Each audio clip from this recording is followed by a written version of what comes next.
start by, first of all, apologizing for the accommodation. I must confess to you that it is much smaller than I had thought. I had never seen it. And so when I thought it would have been a good idea, given TCL's situation as it exists today, that we find something that didn't cost us money, I certainly didn't intend for anybody to suffer the level of inconvenience that you are currently being forced to. I would like to take this opportunity to continue on with our narrative of TCL's restructuring. The history, as you know, is that after a very prolonged disagreement with the last board, we eventually were able to change the board and introduce a new board in August of last year. This situation took several months, and in fact it took over a year for us to achieve. And having gotten into TCL's boardroom and having had an opportunity to look at TCL after PwC had done a due diligence on the state of the company, we as a board embarked on an exercise that most of you all here have been aware of in one way or another. We saw that there was a need for us to change the way that TCL was operating, and in doing so, we also saw there was a need for the restructuring of the organization to be able to cope with today's environment and the environment that was obviously facing us. Now, I have to put that in perspective because we are talking about from August of last year. So you have to understand that by the time we got into it, 7 months of the financial year was already completed. Our involvement, therefore, started to take traction after the last quarter of last year. During that time, we as a board engaged with the major stakeholders of TCL that were impacting on the operation and structure of the company. And we were able to negotiate with the unions an agreement whereby we finalized with them outstanding matters that were there before the courts, which covered a period of 2006 to 2009. We were able to get them to agree to a position between 2009 and 2009 to 2011, 2012 to 2014. So what we as a board tried to do was to remove one of the large impediments to the company's operation, which was the conflict that continued for several years between the employees and the company's management. We came to an agreement, and the company now has reached agreement with its union, which the union representing the employees, that covers up to the period at the end of 2014. Moving forward, we are now engaging with the union in ways and means in which both the union and the management of the company can come together in ensuring that the efficiencies that are required in this company will be achieved, so that in going forward, this company will be able to operate in the international environment that it must. As part of the restructuring exercise, there were two other stakeholders that we engaged. One, which was the perhaps most, the sword that hung over our head, was our debt load that we carried. And the bankers that carried that debt load, naturally, as you will appreciate, had certain rights which was dominant in the relationship. In the relationship of lenders, any default on the process of fulfilling the debt obligations had as a result, a reaction, the possibility that your lenders could exercise their right, which naturally is to put you into bankruptcy or liquidation, and which is a right that, as you know, the lending industry holds very precious, and it's a balance on which things operate. So we had to engage our lenders, which we started off, and it had to be done in a very sort of dramatic fashion. Dramatic only in that we did not have the time to be able to roll it out with the kind of comfort that the bankers or lenders would have wanted. We had a debt load that had repayment schedules on us that was within a month of us getting in there. So at the end of September, we had to make a quarterly payment. And that quarterly payment, TCL was unable to meet that payment largely because the amount owing to its employees and the amount owing to the lenders at that period far surpassed the amount that TCL had its ability to fund. It just did not have the cash to do it. So it reached a cash crunch. The directors made the decision to get in touch with the lenders and to start engaging them in a discussion about how can we resolve this to all the benefit of all concerned. Naturally, part of this, the rights of the lenders, was enshrined in agreements. And that agreement is that if you default, they legally have a right to exercise their option of taking legal action against you, including liquidating you. So that is a right that isn't easily given away, and they maintain that right as long as they have not reached an agreement that allows them to feel the level of comfort that will allow them to release that right. We have had a lot of negotiations with these lenders over time, and I am happy to say that we are at a stage where, subject to them signing off on it, there has been an agreement reached with the steering committee on the terms and conditions of the reorganizing of the debt of TCL. All of this is carrying with it very, very ambitious timelines. Those timelines are that we had to agree that because TCL's capital was depleted as a result of what was going on, the replenishing of that capital was an integral part of the discussion and the agreement. That we had proposed from very early would be part of the solution, and one of the stakeholders that would be involved in this entire transaction would be the shareholders of TCL.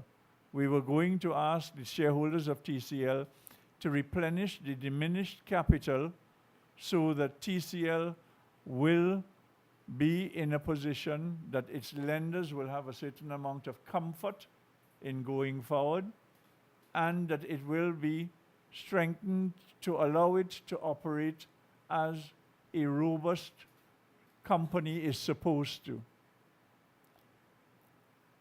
Again, to get to that stage, there were a number of hurdles that we had to cross.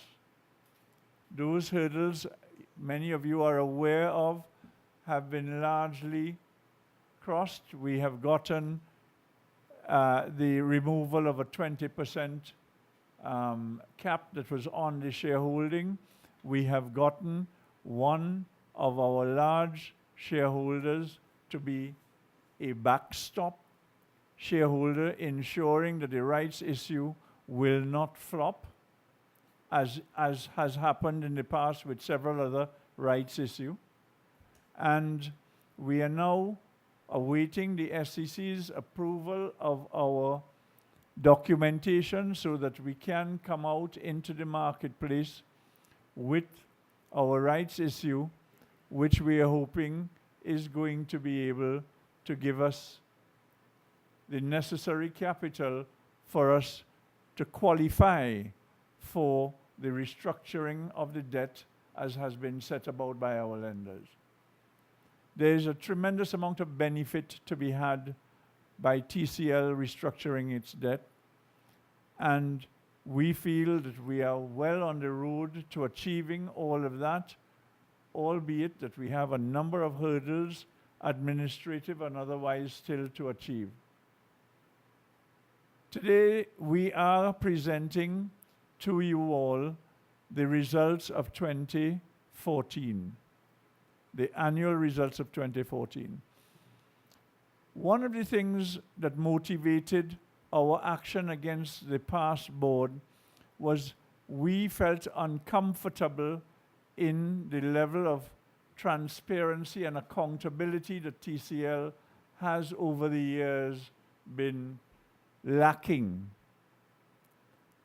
And if you go back into the balance sheets and the financial reports, which is the only avenue of information that we have about TCL, there constantly are little issues with write-off of various things and write-on of various things, which to us were cosmetic and did not fundamentally represent the true picture of TCL.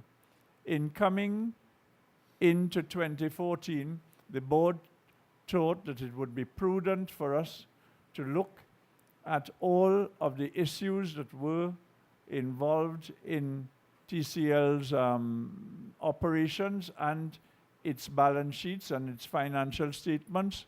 And as a result of that, we are here today to make a presentation of that. I'm going to ask Alejandro Ramirez, our Chief Executive Officer, to present to you that final 2014 TCL accounts. Thank you, Wilfred. Do we have to switch something? No. You want to switch these? Is there something else that you wanted here? Yeah. Oh, you want to move this? Yeah. Okay. Thank you, Wilfred. Good afternoon to all of you. You know that always is very tough to speak after Wilfred because he speaks so clear, with an excellent pace. So he sets the bar very, very high for me to follow him. And but he's a good teacher. So let's start. So I'm going to present the results of the full year 2014, and basically the idea, and then our Group Finance Manager, Parasram Hira, will present some details of some of the adjustments we made so it can be clear for you and your audiences on what happened. No? So first, the sales of the group for 2014 were $2.1 billion. That's a record. And that is 9% higher than the previous year. But as can you see, the EBITDA recorded remained flat. It was $408 million, flat against 2013. And basically, despite that increase in the sales, EBITDA didn't increase because there were some extraordinary items that affected the results. One of them was the impairment of clinker that has been stored outside the warehouse in Arawak, and that has been there for years. So after the auditors recommended, we agreed to impair part of the value of that clinker that was damaged due to the weather, because it had been there for a long time. Also, we have 12 million of unfunded back payment provision that we had to do regarding the agreements that we came with the union that was unfunded. Also, there were $6 million of legal costs on cases against the shareholders that were held. And you can see that there were 6 million here, and in the previous year, 2 million was expensed related to these cases. And finally, we had 19 million of an unfunded refinancing exercise that the company took in May of last year. So that totaled 57 million. So if we compare on a like-to-like basis, excluding these extraordinary items, you can see that the EBITDA increased 13% against the previous year. So in the operative basis, it improved. Yeah. Now, on the profit before tax, it declined 349%. Yeah. That is 136 million lower than the previous year. We had a loss before tax of 97 million. And as you can see, if you follow this, the basic difference is in the impairment charges. And those are related to impairments on the assets that we did to Arawak because of the performance that has had in the past years that has been negative. And we decided, again, based on the recommendations of the auditors and following the accounting practices, to impair Arawak. And the other, that's the big chunk of that impairment. And the other impairment is an impairment that we have to do because we closed the terminal in Haiti. That terminal was costing a lot of money, so it was better to shut it down instead of paying the expenses of having that terminal there. If we take out the extraordinary items on a like-to-like basis, you can see that the profit before tax, excluding extraordinary items, increased 167% or $73 million. That is the bottom figures, comparing both. So we clean up part of the balance sheet with this impairment of assets. Again, trying to bring the assets to what we think it's a more real situation of the company, not having a cosmetic balance sheet here. Finally, the profit after tax that we recorded was a loss, in fact, $211 million compared to a profit of 67 of the previous year. That is a 414 decline of the profit. But basically, again, we are coming from extraordinary items of the previous two pages. And also here, we had to adjust one of the assets that it's a big asset that we have in the balance sheet, that is the deferred tax. We had to adjust it, again, to more realistic projections of profitable or taxable income that we are going to have. So we had to impair that for $86 million.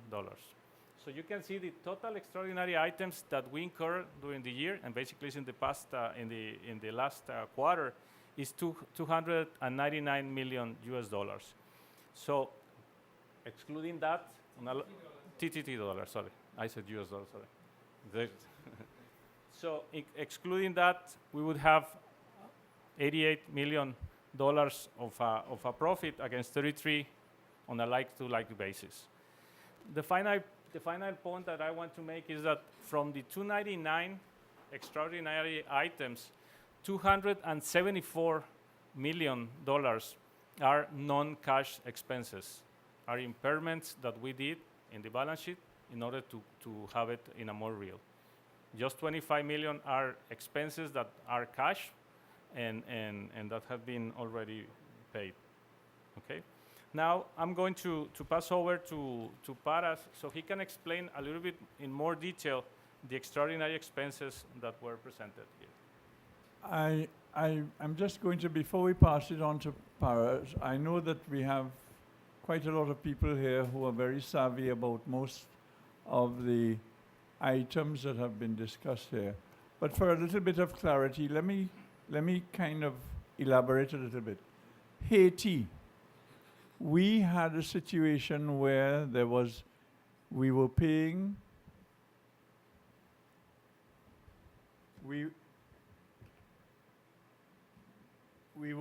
a monthly rental on a piece of land in Haiti, which we had been doing for several years, and this was costing us more than $800,000 US a year.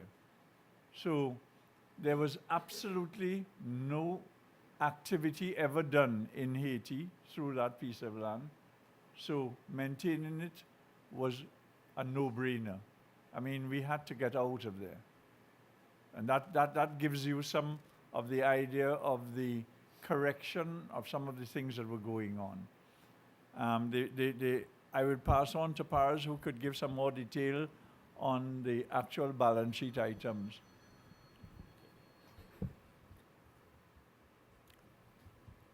Thank you, Mr. Chairman, and thank you, Alex. Good afternoon, everyone. As the CEO mentioned earlier, we had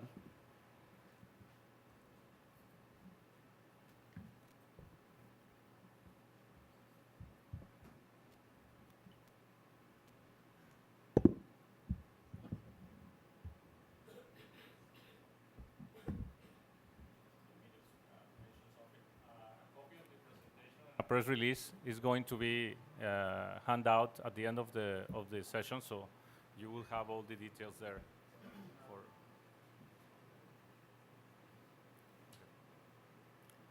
As the CEO mentioned earlier, we had some extraordinary items that impacted on the operations of 2014, the TCL Group.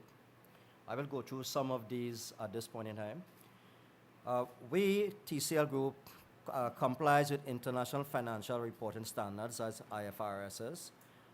In accordance with these IFRSs, namely IAS 12 that deals with income taxes, 16 in terms of property, plant, and equipment, and IAS 36 in terms of other items, investments, we had to review all the assets in the TCL Group. In reviewing these assets, we have to also ensure that the value that we have recorded in financial statements far outweigh the net present value of the future cash flows. The first item we have listed on the slide here would be the weathered clinker, the aged clinker. So you already mentioned that this was lying on the ground for several years in Iraq cement. 51,000 tons of clinker, and it has not been used over the last few years. We have looked at the quality, we have looked at the amount that we're going to use for the next 5 years based on our 5-year plans. Based on that, in accordance with IAS 36, we thought it prudent to impair 50% of the value of this clinker. So this is really writing down the assets. We still intend to use the assets, and if we could accelerate the use during 2015 to the next few years, we will realize the full benefit from it. This is a non-cash item. Should we tell them what clinker? Oh yeah, clinker for, sorry, I took for granted we in the cement business. We do sell cement, make cement and sell it. The product, the last product in the chain and the process before cement is something called clinker. Clinker really, it's, if you were to grind clinker into a powder, clinker is like a pebble or stone. If you grind that into a powder, it's pure cement. But you cannot use pure cement to work on your construction at home or in industry. We add 5% gypsum to it. Gypsum is a retardant agent. So by and large, to make cement, use 95% clinker and 5% gypsum. In our industry, you could go from around 65% clinker to 95% clinker, depending on the type of cement we are making. Let me just add that what has happened to TCL over a number of years is that generally a product like clinker is stored in silos, generally, and to have it outside in the weather deteriorates the value of it in terms of its chemical values and reactive values. So over many years, there has been an accumulation of it way beyond the storage capacity, and it was stored outside in the weather, and that has impacted on it. One of the main drivers of of the poor results we've been having over the last few years have been the performance of Arak Cement Company in Barbados. We have looked at the assets of this company, and we have looked at the projection based on existing performance and the projections. And in accordance with IAS 36, the future value of those assets were not sufficient to warrant the value we had in the financial statements. As a result, we had to impair $153 million of those assets in Arak Cement. The CEO also mentioned, and the chairman also mentioned in addition, the investment that we had in Haiti. By stopping that operation, we would have impaired $3 million that we had in the balance sheet for those assets. The last asset we had to impair is a group of assets in each of the three cement companies. Over the years, we have been making losses. And based on the losses and the tax laws, you are allowed to keep in your balance sheet an asset called deferred tax asset. Normally, this asset is kept in the balance sheet once we're going to have future taxable profits. We did our impairment tests on those assets, and at this point in time, we could not justify carrying the entire portfolio of assets. We have looked at the entire amount in Barbados, $39 million in Barbados. We have impaired it. We have impaired $6 million in Carib Cement, and with 50% over $39 million at Trinidad Cement. These assets were impaired because when we looked at the carrying values in the future, they do not justify the taxable assets that we have right now. What I would say is these impairments down here, in addition to the clinker, once we turn the company around, and we have started the process already, we will be evaluating those assets every period, every accounting period, every year. Conditions will change. And once the conditions are right and we are now able to generate taxable profits in the future, we'll be able to write back pieces of the deferred tax asset that we have impaired up to the full amount that we have impaired. So in a few years to come, we will be seeing a recovery of those assets. And the clinker, as I mentioned earlier also, we will see the recovery of that once we consume all within the operation.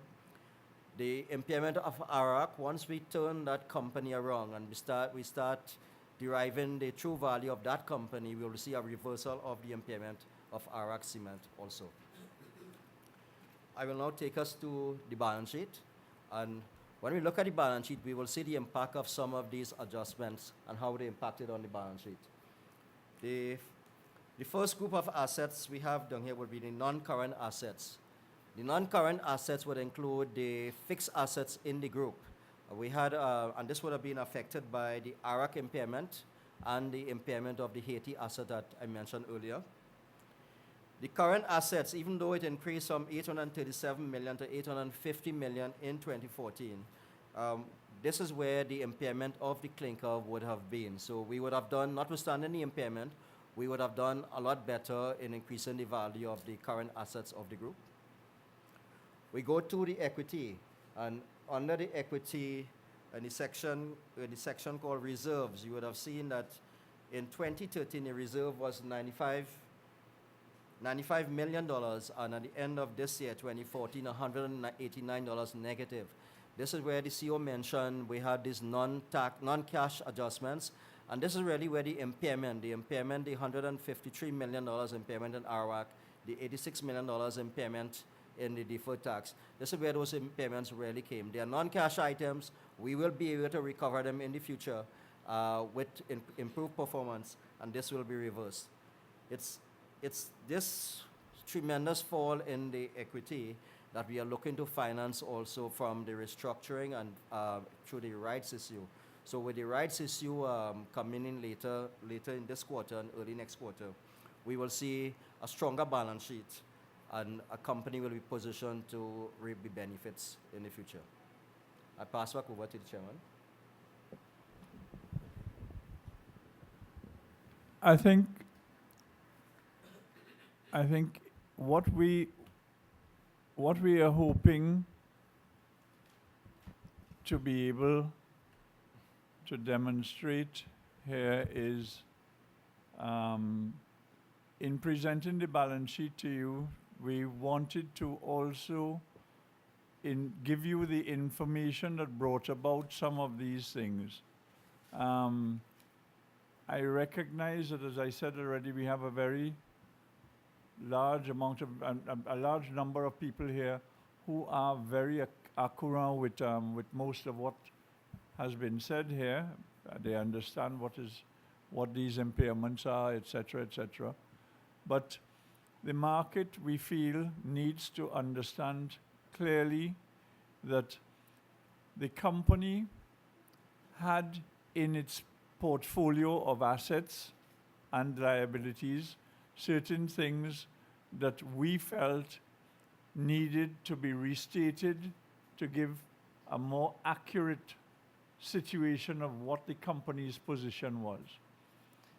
Additionally, as Paris just indicated to you, having recognized that there was in fact going to be a depletion of the capital of the company as a result of doing these, it did not interfere with the operation, but it certainly impacts on the balance sheet and on its readability. If you take it and you use ratios, which we all do, it is something that needed to be addressed. And the capital that we are bringing into the company attempts to address this and to re-establish TCL's balance sheet in such a way that it would be robust and it would be able to stand the usual litmus test of debt to equity and the various other ratios that you would normally want to apply in situations such as this.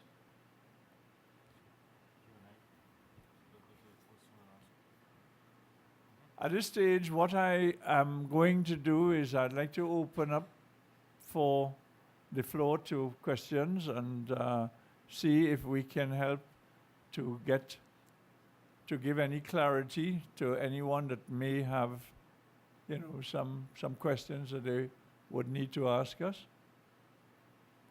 Yes, Mr. Lai.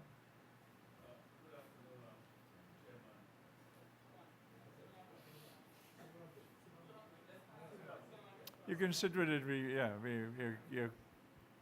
Thank you.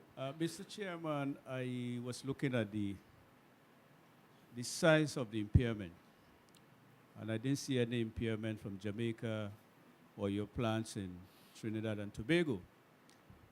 The whole thing was basically about Arawak, aside from the deferred tax. Of what significance is Arawak plant to the future of Trinidad Cement Limited? Because from my understanding, it appears there's a big problem as far as Barbados plant is concerned. Well, I think that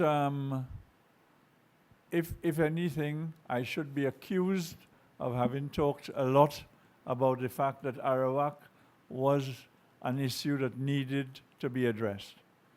It is and continues to be a priority in our operational, view of TCL.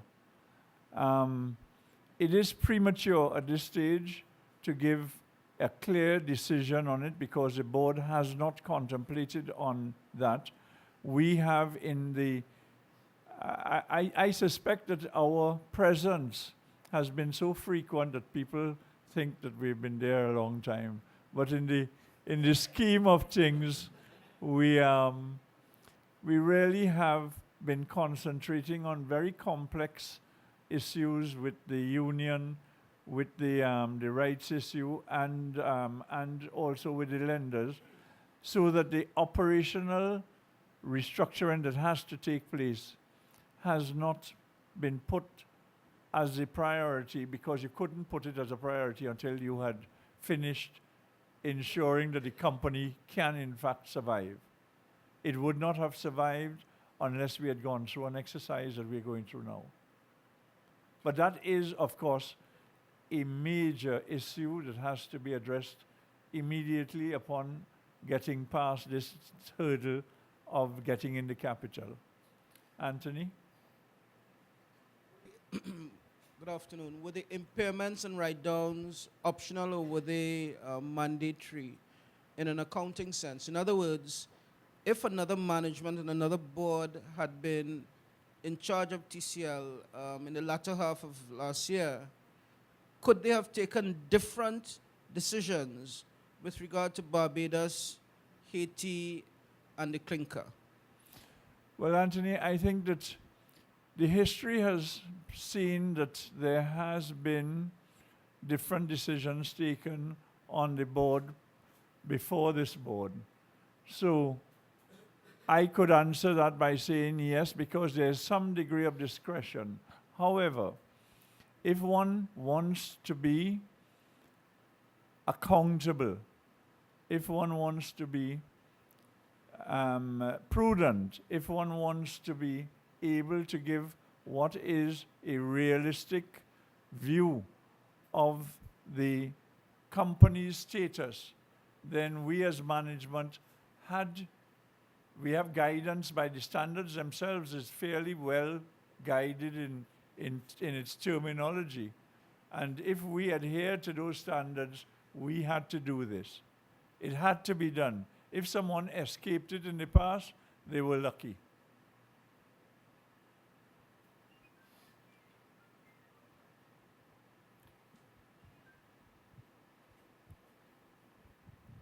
Hi, afternoon. Leslie St. Louis from First Citizens Brokerage and Advisory.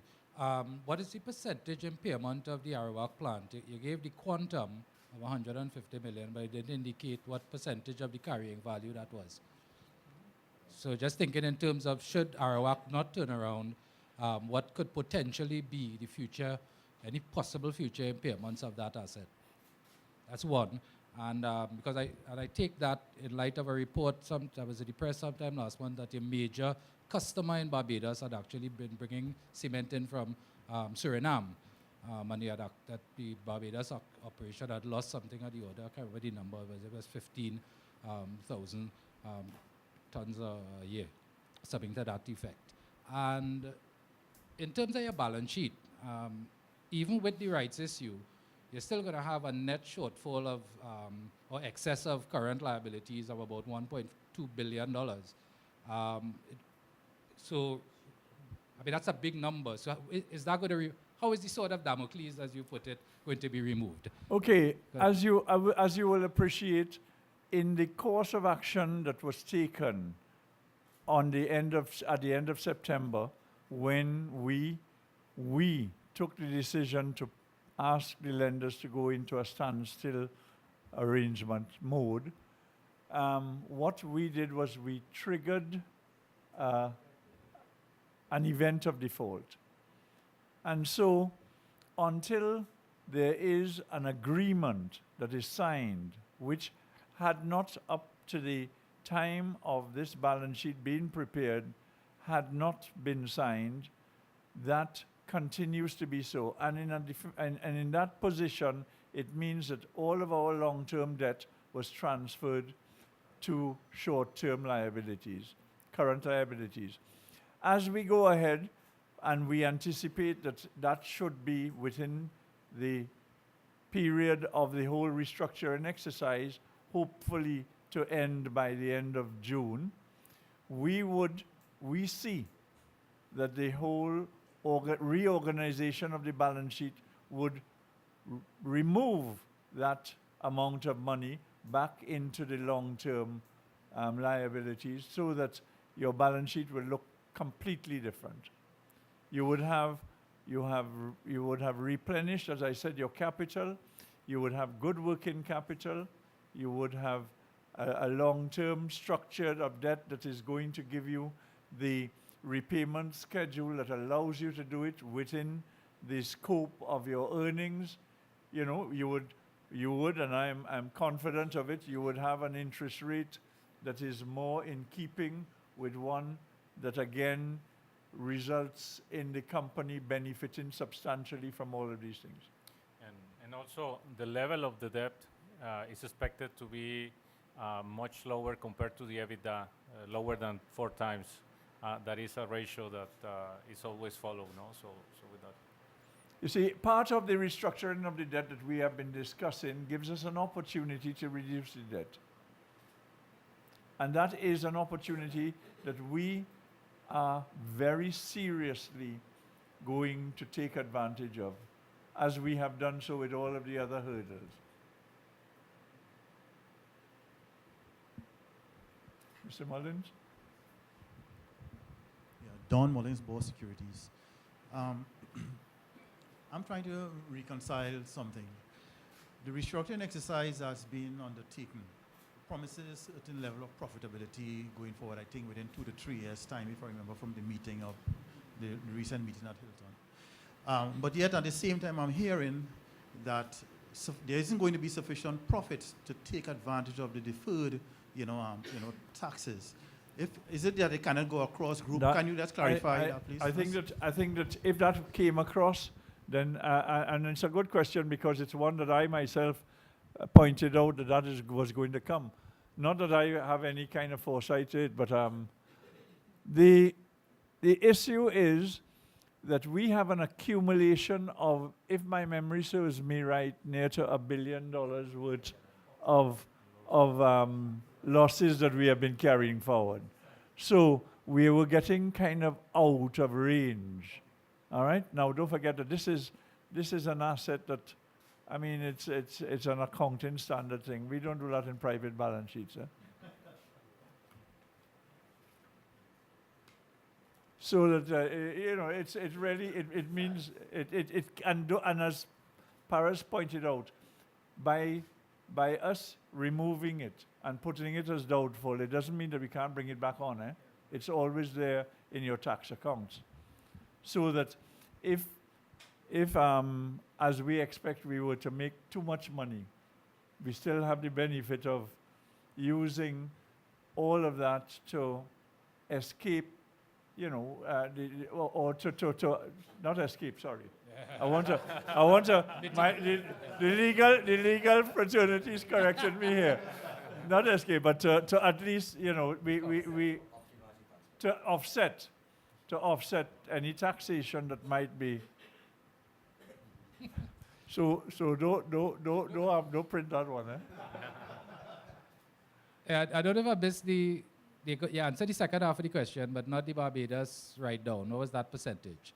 Well, I missed that. the Barbados, I don't think that we can give you the exact amount of Barbados. There's a residue, but there were 2 items that comes to mind. In addition to the 153 million, which largely is Barbados, we have 12 million in clinker that was put. That was Barbados only. There was additional 20 million in clinker that was put pre-EBITDA. And 39 million in deferred taxes. But the hard assets of it we have written down is 100. The assets are still. The assets are still there. The current value, we would have impaired 100% of the investments into Arawak, and on the asset, the majority of the asset value now we have impaired. Okay, so that in future, when we make a decision on Arawak, it does not necessarily have to have a big impact on you. Okay.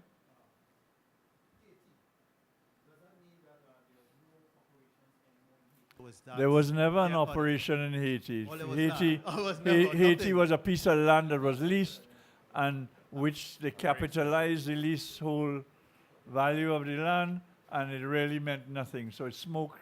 We have mirrors along the road, but that one was smoke. And meaning that there is no scope for that. Well, there was Haiti is Haiti did not, because the Dominican Republic has several plants, many of which are overcapacitated. Okay. It made no sense. And the other issue is that the lease payment was going to increase at the end of the year, of last year. So, it So we would had to even- make that decision. So it was very costly just to have that option open. Sorry, Yes. Vern. Yes, I would like to ask, as we are on the subject of Haiti, how was that property impacted by the earthquake? And two, I would like to ask, for the board's thinking on the current price of cement, and to what extent the price and the increases that we've had in the past are a reflection of those inefficiencies that you've mentioned earlier. I don't know that price is something that we can make decisions that are static. Price is a function of situations as they evolve. So a price is a management decision that they have to take in consideration to what the cost is of doing business and what the market will be. Management has to make that decision based on what the impact is going to be on the company. So I don't know that price is something that's a fixed position that anybody goes with. Nowhere. I mean, it's like interest rates to the banks. There's no fix on that. That is determined by market conditions. So I'm not so sure that I could answer very much about price. You know, there has been a lot of discussion surrounding whether or not you are a monopoly and therefore you take advantage. I've heard it oftentimes mentioned. What this board is committed to do is to ensuring that TCL's production and whatever it does is consistent with that of the world, of the market, the world market. It isn't locked away in isolation. And I think that in whatever we have done, we've looked at it. I've looked at it in a very shallow way, nothing. And I don't think that if you were to measure us in other areas of thing that you are that far different in price. Okay, so I mean, but there was another part to your question that I'm. Well, it was land. It was land, and it was near to a port, as far as I understand. It was just land, raw land, no buildings, so it did not get damaged, as far as I know. And somebody had ambitions for using it, which never materialized over the number of years it was there. Okay? Yes. Yes, Mr. Lai? Sir, just for a layman, the clinker, I was just wondering why would a producing company would store something of value outside and watch it, kind of go bust. The second question is, can they ever be used again or they have to be disposed of? The third question is, what is the company doing to make sure that such practice ends? Thank you. Okay. Usually in the cement companies, we do not store clinker outside. That was one of my surprises when I joined the board almost 3 years ago. And that is something that is not common. It is driven basically because if you produce more clinker, then you are going to have some benefits in that moment regarding the costing variation that you are going to have. They are accounting benefits that you are going to have. Alex, let me just perhaps elaborate a little bit on that. In a manufacturing operation, when you have goods that is being worked, when you have goods in process that's being worked, it carries a value. All right? And if it is that you raise the value of your goods in process, it adds to your profit and loss statement. So it is a mechanism that people may use by building up inventories to increase your P&L. That's essentially what you do. Now, we have deployed a strategy to consume the clinker that it's stored outside, because it still has some physical and chemical qualities that you can use it. However, the effect that it has when you produce cement is that you have to add more clinker than you usually use in order to have the same strength in the cement. So basically, that saving that you had in costs when you produce it, now you incur it in a more expensive way. That's the usual. I'm ensuring that that is not happening. Making just the decision that we don't store. I mean, it's a decision that whenever you fill your warehouses of or silos of clinker, you stop producing the clinker. You stop operating the kiln. What we used to do is to keep it operating regardless of having full silos. That is a decision that has been made, and it is stop the kiln. Yeah, it also has a cost, but we think that is a lower cost than keeping it producing and sending a good product outside that here that rains every day. It's going to damage because rain damage the clinker. No, that is basically.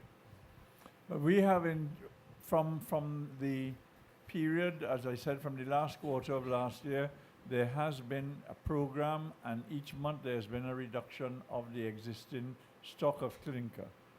Naturally, what it requires is that your sales has to be able to take it up. Yeah? Sorry, let me add something else regarding this program. When we didn't have this program before we arrived, you don't have an incentive to use that damaged clinker, because you have to add more clinker that has a high cost to your product. So you use just the fresh clinker. What we call fresh clinker is the one that is just produced, that is stored properly, because that you will have to add less clinker to the cement. So basically what we did was to set targets to reduce that inventory, to start moving it down. But still we have a lot of work to do there, no? Just one final question. Operating costs. From my limited understanding of the operations, I'm hearing about restructuring of capital, restructuring Barbados, but operating costs have been flat. And if you take out the fact that your finance costs actually went down last year, it may mean that some of your administrative and other costs may actually have gone up. Is that being addressed? Because that to me was one of the fundamental elements of TCL's cost structure. I haven't heard any discussion about that. Or is that PNC? I don't know if you were here when we started off. I apologize for the accommodation, but the reason that we're here is because it's free. Let me tell you something. The culture that has been brought in by the board is that we have to get value for money for every single thing that is being done in this company. And there is clearly a design that the company has to take cost and to align it to its, it has to be relevant. Cost cannot be just growing and killing the margin of the company. So yes, that cost is a major focus in the whole organization's plan. And Alex, I dare say, we have with us people who are able to tell us what the cost structure should be from a worldwide perspective. They are able to tell us how many men it's supposed to be making a ton of cement. It just isn't something that somebody decides one day. This is what happens from Thailand to, to Mexico. Hi, Roger Dwarica from CTV News. Could you give us an update on the position with regards to meeting your creditors' agreement? I think it's by the end of March, if I'm not mistaken, as you said in the last meeting at the Hilton. But I think that what has happened, what we did say was there is a trip point at the end of March for certain benefits in the agreement that we have so far reached with the steering committee. I want to make it abundantly clear that we have reached the agreement, but we are still going through some bureaucratic processes in getting signatories. I think there are still 1 or 2 people who are outstanding because it's a group of 6 who are in the steering committee, and then there's a wider set of lenders that are involved, which are the bondholders. But all of that process is intended to be concluded simultaneously with us bringing the capital into the company, so that at the end of March we will have certain benefits. We'll be able to take advantage of that. Mr. Chairman, the last question from me, just in reviewing annual results like this, we tend to ignore the most important assets in the company, the human resources. What's the relationship between the employees and the management, or the representative of the employees at this point in time with the company? I'll let Alex answer that, but I think that there are obvious and public positions that have been taken that you would have picked up, but Alex can tell you more deeply the kind of relationship from an operational standpoint. Yeah, basically, right now, what we did in the first months was to reestablish the communication links with the different employees and worker unions and groups. One move that also we did was we have a new human resources manager here, and that has been a big asset that we brought to the company. And basically, what we are doing right now is to reestablish all the committees that we had, or we should have, with the employees in order to really address the issues when they occur. What we saw that was happening was that we didn't have these committees, and all the issues and problems were put it under the carpet. But the carpet started growing, and it was so big that we couldn't even see the other part on the other side of the carpet. So that's what we are trying to do. I mean, and the policy that the board has instructed and that I am of this way is let's face the problems when they appear and let's try to resolve them. I mean, I don't think from all the problems that I have seen here in the company that we have had, or the issues that we had with employees, I don't see one that you cannot talk about it and discuss it and try to solve it, because I think all of them can be solved. I think we have the willingness. I think that we have building trust with the union. I mean, they usually come to see me whenever they have something, or they want just to talk. Whenever we have had 2 or 3 weeks that we have not met, they come to my office and we have a coffee and talk about the issues. But what I want is to have discipline, and this is one thing that I have asked the team. I want discipline in the meetings, so we don't allow these issues to start gathering again, and that creates a lot of tension in the company. So it is going down. Still, we have a lot of work to do because we have a lot of history to solve and to address. But I think that we are moving in the right direction, and hopefully within 1 year we are going to see a much better environment in the companies that we have, and that is going to continue improving. No? But I think, I mean, and the help from the board, from the chairman, has been great in addressing different levels of the unions. So we have I think we have right now at least communication and starting solving the problems. As the chairman says, I mean, I think some of the achievements that we have had so far with the negotiations with the unions show that there is a difference. No, still we have problems. Still there are going to be problems, but I think now we have ways to address them and solve them and move forward, because before we were stuck and stuck and stuck. And those are the things that we are doing. I'm having, like this week, brown bag lunch meeting with employees there at the plant, just to go and talk and get their concerns and try to address them, because otherwise I wouldn't know what is going on the floor. No? And those are practices that we're establishing and are starting to pay back in the way we relate with the workers. But I mean, it's a work in progress. We have not solved everything, but we are in a much better position to solve the things that we are facing. Okay, Anthony, you wanted to raise? Yes, Chairman. Are you able to are you able to quantify the extent of the savings that TCL will get from the restructuring exercise? It's From the capital, it's going to be 230. The first, yeah. So the first year is going to be 230 million estimated. This is the potential, and on a yearly basis, around 50 million for the next for the next 4 years. That's from the financial restructuring. So that equals to what percentage? In other words, your average borrowing cost. your average borrowing cost is said to be about 10%. Now, what will it be after the restructuring? Well, Anthony, again, it is a little premature, but let me tell you that we anticipate more than one stage of the restructuring exercise. There is a benefit to be had from the company finalizing an agreement with its lenders whereby the existing debt would be repaid.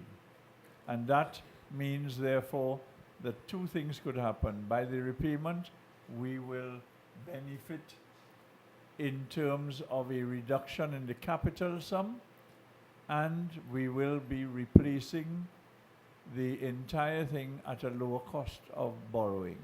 So those are two items. Now, the exact cost of borrowing has not yet been determined because we are fairly confident that we are going to, let's put it this way, even if it is we were not able to pay it off, once the capital has been injected into the company, there are also benefits at the rate reducing by at least 200 basis points.